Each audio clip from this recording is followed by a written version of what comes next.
تاریخ اور اس صنعت پر بدترین خودکش حملہ۔ 1953 نیشنل موٹر کارپوریشن نے امریکن جنرل موٹرز کے اشتراک سے پاکستان کی پہلی واکس-ہال گاڑی تیار کی، جبکہ بعد میں پاکستان کے مشہور زمانہ بیڈ فورڈ ٹرک اس پلانٹ میں پر تیار کیے گئے۔ 1953 میں ایکسائڈ بیٹریز نے پاکستان کا پہلا بیٹری پلانٹ لگایا۔ 1954 میں علی موٹرز نے فورڈ موٹرز امریکہ کے ساتھ مل کر پہلی کار، ٹرک اور اس کے بعد پک اینڈ ڈراپ تیار کرنے کی غرض سے پلانٹ لگایا۔ 1956 میں ہارون انڈسٹریز نے ڈوجے امریکہ کے برانڈ نیم سے پک اپ تیار کیا۔ 1961 میں آل ون انجینئرنگ نے پاکستان میں گاڑیوں کے پارٹس تیار کرنے کا جدید پلانٹ لگایا۔ 1962 میں وزیر انڈسٹریز نے اٹالین لمبریٹا اسکوٹر کمپنی کے اشتراک سے پاکستان کا پہلا اسکوٹر تیار لمبریٹا TV 200 تیار کیا۔ 1962 میں کندھوالا انڈسٹریز نے امریکہ جیپ کمپنی کے مختلف model series CJ5، CJ6، CJ7 ملک میں پہلی بار تیار کی۔ 1963 میں جنرل ٹائرز نے کراچی میں پہلا ٹائروں کا پلانٹ کانٹل ٹائرز جرمنی کے تعاون سے قائم کیا۔ 1963 میں ہائسن گروپ نے امریکہ مارک ٹرک کی پیداوار شروع کی۔ 1964 میں رانا ٹریکٹرز موجودہ ملت ٹریکٹرز نے میسی فرگوسن ٹریکٹرز کی ملکی سطح پر پیداوار کا آغاز کیا۔ 1964 میں نیشنل موٹرز کو خٹک خاندان نے خریدا تو وہ کندھارا موٹرز انڈسٹریز بنی۔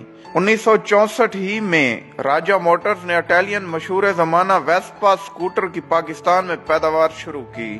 1964 اٹلس آٹوز نے پہلا ہونڈا موٹر سائیکل کا پلانٹ لگایا۔ 1965 میں جعفر موٹرز نے مختلف آپریشنز جیسے trailer bed, ambulance, fire brigade کے لیے گاڑیاں تیار کرنے کا آغاز کیا۔ 1965 میں مانو موٹرز نے ٹویوٹا گاڑیوں کی مقامی سطح پر پیداوار کی بنیاد رکھی۔ پھر آتا ہے کہانی میں وہ موڑ جہاں سے شروع ہونے والا انٹرول آج تک ختم ہونے کا نام نہیں لیتا۔ 1972 میں تمام آٹو صنعتوں کو قومیہ کر پاکستان آٹو موبائل کارپوریشن کا نام دیا گیا۔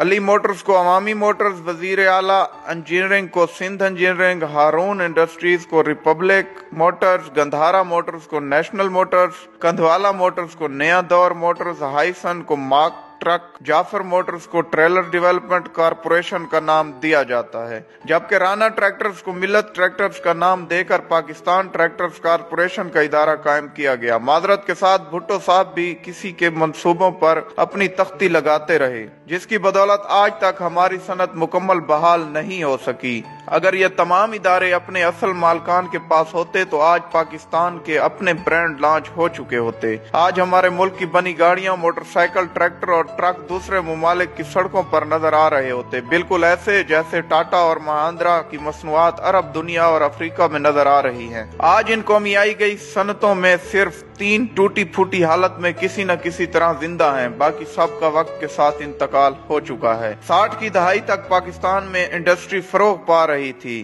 یہاں فیکٹریاں، ملیں اور کارخانے لگ رہے تھے۔ بجائے ان کاروباری خاندانوں کے مشکور ہونے کے، وہ سیاسی سرگرمیوں کو زندہ رکھے ہوئے تھے۔ ہمارے ہاں سرمایہ دار کو ہمیشہ دشمن سمجھا گیا۔ رہی صحیح کسر بھٹو کے سوشلزم کے خواب نے پوری کر دی۔ ہمارے ہاں نظمیں پڑھی جانے لگیں چھینو مل لٹیروں سے۔ چنانچہ ایک دن بھٹو صاحب نے نیشنلائزیشن کے ذریعے یہ سب کچھ چھین لیا۔ لوگ رات کو سوئے تو بڑے وسیع کاروبار کے مالک تھے، صبح جاگے تو سب کچھ ان سے چھینا جا چکا تھا۔ بھٹو نے 31 صنعتی یونٹ، 13 بینک، 14 انشورنس کمپنیاں، 10 شپنگ کمپنیاں اور 2 پیٹرولنگ کمپنیوں سمیت بہت کچھ نیشنلائز کیا۔ اسٹیل مل کارپوریشن آف پاکستان ان کے جائز مالکان سے چھین لیا گیا۔ مزدوروں اور ورکرز کو خوش کرنے کے لیے سوشلزم کے نام پر یہ واردات اس بےہودہ طریقے سے کی گئی۔ شروع میں کہا گیا حکومت ان صنعتوں کا صرف انتظام سنبھال رہی ہے، جبکہ ملکیت اصل مالکان ہی کی رہے گی۔ پھر کہا گیا ان صنعتوں کے مالک بھی حکومت ہوگی۔ پہلے کہا گیا کسی کو کوئی زر تلافی نہیں ملے گا، پھر کہا گیا دیا جائے گا۔ کبھی کہا گیا مارکیٹ ریٹ پر دیا جائے گا، پھر کہا گیا ریٹ کا تعین حکومت کرے گی۔ عمران خان کے مشیر رزاق داؤد کے دادا سیٹھ احمد داؤد کو جیل میں ڈال کر ان کا نام ECL میں ڈال دیا گیا۔ بعد ازاں وہ مایوس ہو کر امریکہ چلے گئے اور وہاں تیل نکالنے کی کمپنی بنا لی۔ اس کمپنی نے امریکہ میں تیل کے 6 کنویں کھودے اور کامیابی کی شرح 100% رہی۔ آج ہمارا یہ حال ہے کہ ہم تیل تیل کی تلاش کی کھدائی کے لیے غیر ملکی کمپنیوں کے محتاج ہیں۔ صادق داؤد نے بھی ملک چھوڑ دیا، وہ کینیڈا شفٹ ہو گئے۔ ایم اے رنگون والا بہت بڑا کاروباری نام تھا، وہ رنگون سے ممبئی آئے اور قیام پاکستان کے وقت سارا کاروبار لے کر پاکستان آ گئے۔ وہ یہاں ایک یا دو نہیں 45 کمپنیاں چلا رہے تھے۔ انہوں نے بھی مایوسی اور پریشانی میں ملک چھوڑ دیا اور ملائیشیا چلے گئے۔ غرض یہ کہ تمام انویسٹر جنہیں آج ہم ڈھونڈ رہے ہیں وہ سارے پاکستان چھوڑ کر مختلف ممالک میں شفٹ ہو گئے۔ مزدور اب سرکار کے ملازم تھے